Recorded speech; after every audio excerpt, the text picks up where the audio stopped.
Al-Fatihah.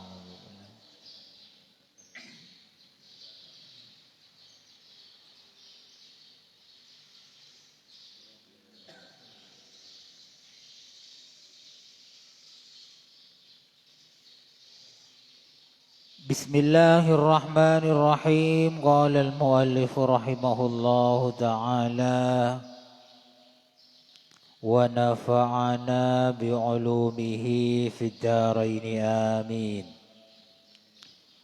Masih di bab bersikap baik kepada anak yatim, wanita dan fakir miskin, bagian yang keempat. Kemarin sudah dijelaskan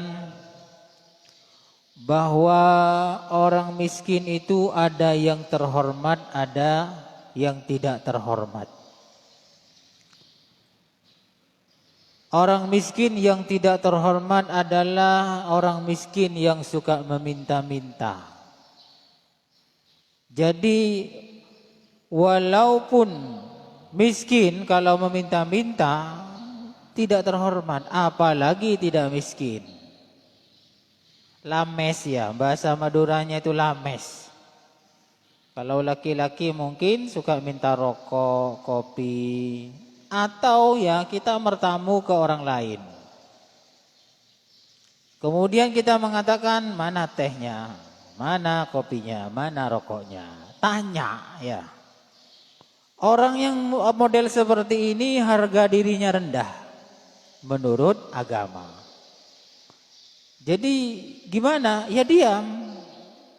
Tidak usah minta. Mau dikasih, monggo, gak dikasih ya tidak usah tanya-tanya.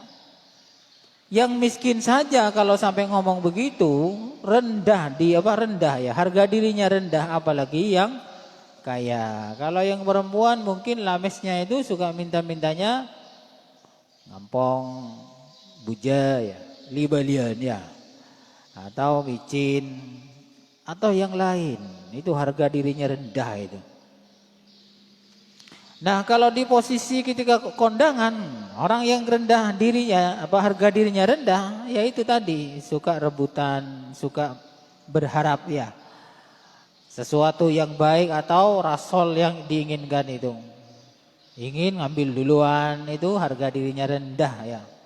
Walaupun terpandang menurut manusia, kalau dia suka ngambil duluan, dia rendah harga dirinya. Yang miskin saja rendah harga dirinya kalau suka meminta-minta, senang miliknya orang lain untuk diberikan kepada dirinya, apalagi yang tidak miskin. Hadis yang keenam, wa anhu, dari Abu Hurairah juga, anin Nabi sallallahu alaihi wasallam, dari Nabi Muhammad sallallahu alaihi wasallam, qala as-sa'i 'alal armalati wal miskin kal mujahid fi sabilillah.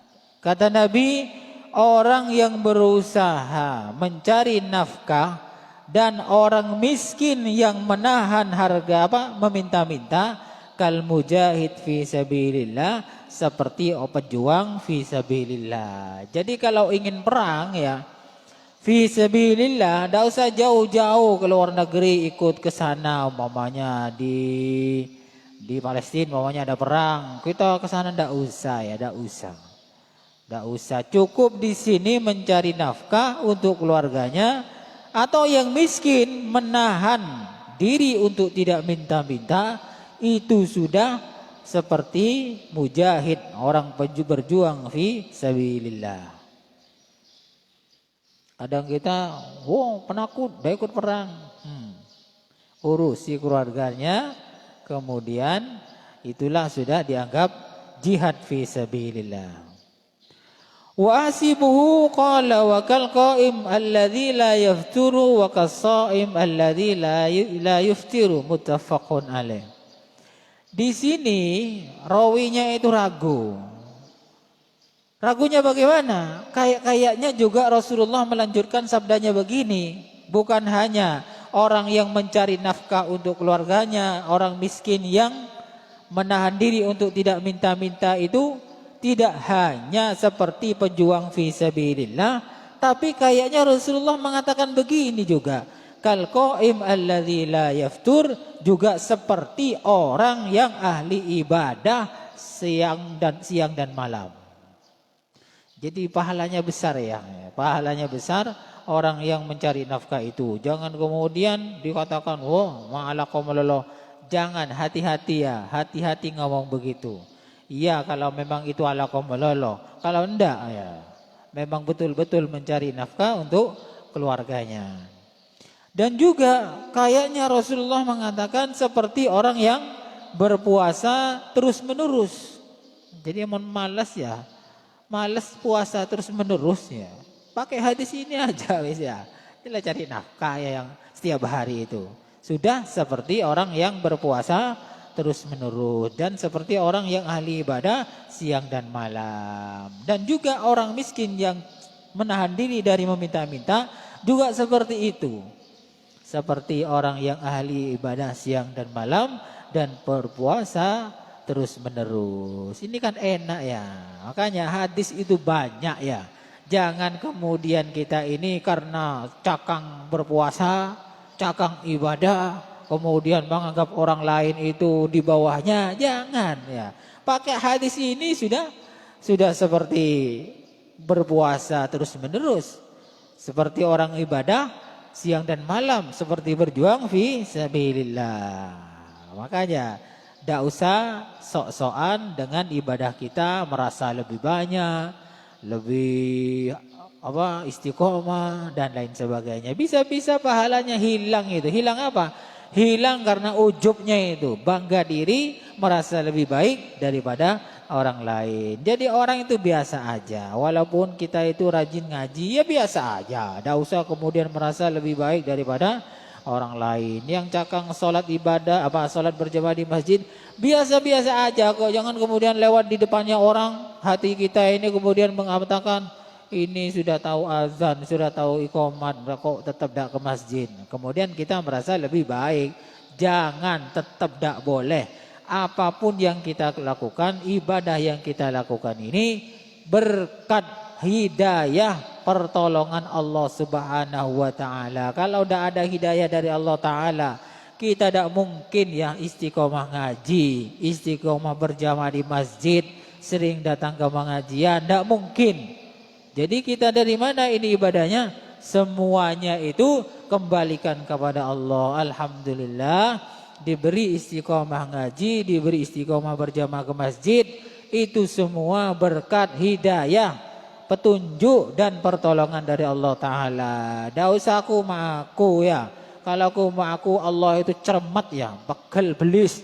Ini sombong orang, ini sombong dengan apa? Dengan amal solehnya. Akhirnya kelihatannya dia orang soleh, amal solehnya banyak, ternyata nanti di akhirat hangus semua, bujar ya. Jangan orang matur altom pesu ya. Makanya biasa aja. Yang terhormat, yang ahli ibadah, yang apa saja, biasa-biasa aja. Hadis yang ke-7, wa anhu anin Nabi sallallahu alaihi wasallam qala syarrut ta'ami ta'amul walimah yamna'uha man yatiha wa yud'a ilaiha man ya'baha. Kata Nabi, paling jeleknya makanan adalah makanan ketika walimah, pesta ya, pesta apa saja ya, pesta apa saja, termasuk pesta pernikahan. Ingatlah ya, ngaji seperti ini jangan putus. Kalau putus bisa salah paham. Karena apa? Di pesta ini di zamannya Rasulullah, kalau di sini kayaknya tidak berlaku hadis ini. Nah ya, tidak berlaku kayaknya ini. Sebab kalau di zaman Nabi itu, makanan ketika acara pesta itu, ada orang yang ingin datang tapi dilarang. Ya orang miskin maksudnya. Ingin makan karena lapar. Ya, karena lapar. Ingin datang cuma tidak diundang. Sedangkan orang yang nggak mau diundang, yang kaya-kaya disuruh datang, suruh makan. Ini kalau dulu di zamannya Rasulullah. Ini kayaknya hadis ini kayaknya kurang berlaku kayaknya ini di Indonesia. Sebab kalau di Indonesia ada pesta itu biasanya pesta pernikahan diundang semua. Ya yang kaya, yang tokoh, yang miskin, ya tukang ngarit, tukang cendol, tukang jualan jamu, semuanya diundang. Ya, nah, berarti adat istiadatnya di Mekah zaman dulu dengan di sini itu tidak sama. Bisa jadi sama kalau di sini melakukan seperti ini. Umpamanya yang kaya-kaya saja yang diundang, yang miskin-miskin tidak diundang atau dibedakan. Nah ini jadi masalah ya. Jadi masalah kayaknya. Kalau yang sudah dibedakan itu di Indonesia ada ini. Resepsi pernikahan golongannya pejabat. Wes. Hari pertama golongannya pejabat. Orang-orang penting. Hari kedua reka-reka. Golongannya orang RT Hera. Ini yang kurang baik. Ini yang tidak dianjurkan oleh agama. Akhirnya syarrut ta'amul walimah, paling jeleknya makanan adalah makanan ketika acara pesta. Kalau pestanya seperti ini dipisah-pisah. Golongan orang penting hari pertama wis mewah-mewah, bagus-bagus makanannya. Hari kedua walimahnya atau resepsinya orang kecil yang bawa gula ya. Bawa gula 2 kilo bapaknya. Ini yang kurang baik ya, ini yang kurang baik. Tapi kalau kondangan serakalan itu umum biasanya. Yang benar begitu, diumumkan artinya sama rata. Yang kaya, yang tokoh, yang miskin semuanya diundang di tempat dan waktu yang sama. Resepsi juga kalau ingin baik benar menurut hadis, menurut anjuran Kanjeng Nabi ya diundang bersama. Temannya yang pejabat, temannya yang guru, temannya yang kiri-kiri diundang di tempat dan waktu yang sama ketika resepsi itu. Tidak usah dipisah-pisah, itu yang benar menurut agama. Kalau tidak begitu, maka masuk di sini serut to'am. Makanannya yang dihinakan itu adalah makanan yang jelek. Ya maksudnya jelek itu gak sampai haram ya. Cuman akhlaknya itu kurang baik. Rawahu Muslim wa fi riwayatin fi sahihaini an Abi Hurairah radhiyallahu an min qauli bi ta'amul walimah yud'a ilaiha al-aghniya wa yutrakul fuqara. Wa man lam yujib ad-da'wata faqad asallaha wa rasulah. Barang siapa yang tidak datang undangannya orang maka dia bermaksiat kepada Allah dan Rasulnya. Maksudnya di sini kalau walimatun nikah, kalau acara walimatul urus, acara pesta pernikahan diundang tidak datang, tidak ada uzur, maka dia bermaksiat kepada Allah dan Rasulnya. Artinya hukumnya dosa. Karena mendatangi undangan pernikahan itu kalau tidak ada uzur hukumnya wajib. Itu pun kalau di acara pernikahan tidak ada maksiat. Kalau ada maksiat tidak wajib lagi wis. Sunat suka-suka wis, suka-suka. Kemudian kalau undangan banyak bagaimana? Biasanya kiai atau ustadz ini undangannya banyak. Apel-ropel ya.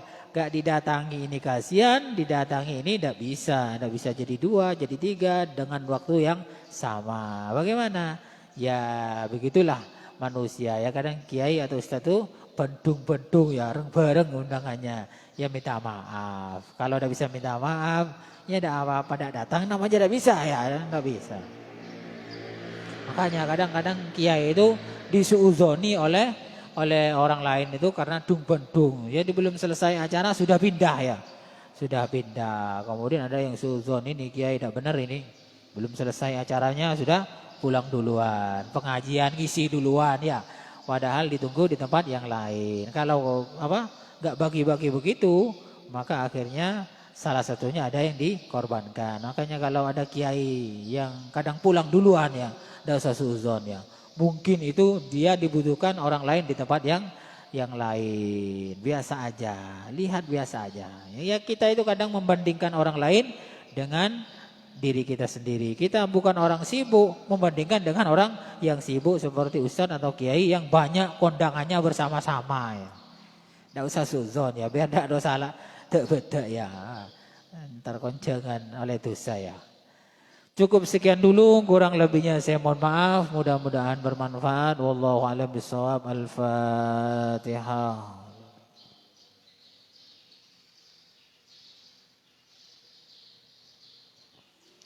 Assalamualaikum warahmatullahi wabarakatuh.